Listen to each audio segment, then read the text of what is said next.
Okay, unlike the sides where I went ahead and glued and screwed everything, the bottom I'm not gonna glue it in, just screw it in. And instead of using the 2-inch number 10 stainless countersunks that we did on the side, we're gonna go ahead and use 1-inch. That way it doesn't have too much protruding through the frame, since that's just angle instead of tubular. I made a point when I ran the ran the wires for the taillights, that I stood them in about an inch or more off of every rail, so that when I go and drill through the wood and mount into the frame, I'm not going to have any chance of hitting any of those wires. So they're all kind of in the open space. So all by design. And I also, anywhere that wire was going to overlap any piece of metal anywhere, I triple wrapped it in a really good quality electrical tape to keep any possibilities of it rubbing through and shorting out to a minimum. Plus, I've got everything quick tied down real tight, so things shouldn't be moving around, but just extra precaution, especially since it's going to be moving down the road. So, went ahead and got a piece of 1/2-inch marine plywood. You see a lot of builds where they'll use 3/4. 1/2 inch is plenty good for this, especially with the steel grating underneath all this. Notched out where this tube comes down, and it doesn't end like the front two do, because this back end, as I mentioned in the previous video, was added on.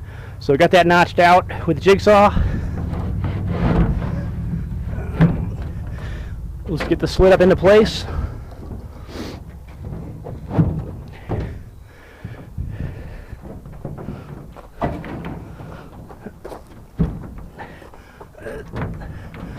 And it's going to take a little over 1 sheet.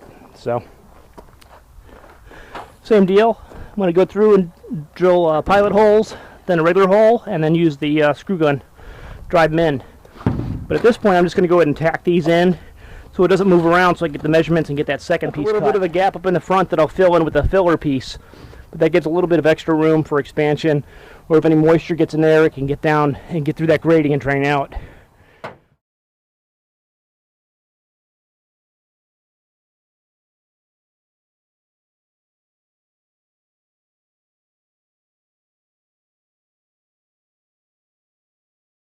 And the reason I'm not gluing this down is if I ever need to replace this, it's going to be a heck of a lot easier to get it up, as opposed to having to try to pry it off of being glued down to a grate. And actually I went with a 1-inch. I think I might need to go with the 1.5s that I have.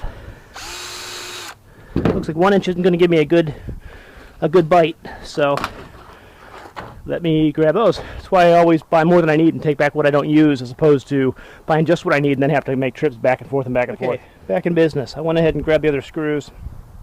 I had some 1.5s, and actually I ended up using some of those because I ran out of 2-inch when I was working on the exterior during the week. So fortunately I ended up buying more 2-inch, so I am going to use some 2 inches in the bottom, even though I really don't need to. But you work with what you have. It's not worth the trip to go back and save 30 cents on 50 screws or whatever it ends up being, the differences. So that said, I'm going to get back to work.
Okay, I got the boxes all done.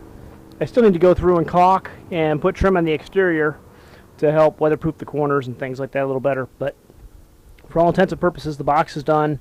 You can see the little gaps in the corners. That's okay. Little gaps in the floor. That's okay.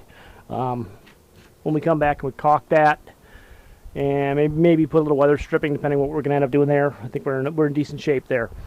Now, next, we've got to figure out what we're going to do for the roof, and then we need to figure out the tailgate. For the roof, I still have a full sheet of 1/2-inch marine grade plywood, and I also have basically the size of a full sheet with a 13-inch strip cut off, which is the extra piece here on the floor. So the bed is actually bigger than a 4x8. It's a 8 by 5 and an inch, right, essentially. But that said, I can take, and since I went ahead and put this extra piece in the front, and I have the rail sides here, we talked about what we want to do here, and basically take a permanent piece and put it in here. So when we load the golf cart will still fit underneath that with the front wheels and then the little bit of what would be a hood, and then the front windshield will all be behind this piece here, so we've got no problem getting it in. That also gives us the benefit of a permanent, almost semi-permanent windshield at the top here, so the wind has, it's going to be tightened down, so the wind doesn't have to worry about the wind getting up underneath it and ripping it off or causing some extra drag or whatever.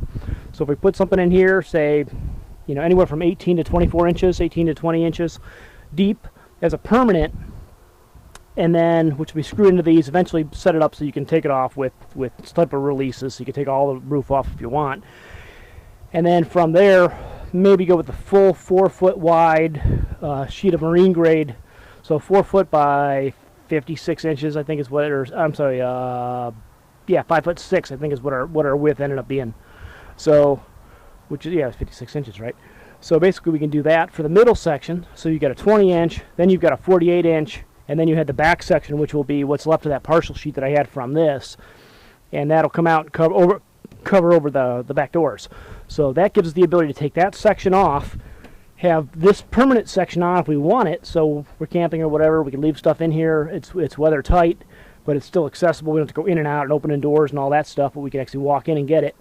Leave the fridge in here because we've got a small dorm fridge with the freezer on it that we can take camping with us if we want to do that, and that gives us a lot of flexibility that way. So then the other option that, you know, there is take off the back section, take off the middle section, and then eventually be able to take off the front section and have it all open if I want to haul, you know, mulch or whatever. So, or just stuff where I need the height, be able to go higher than these walls. So that's the plan.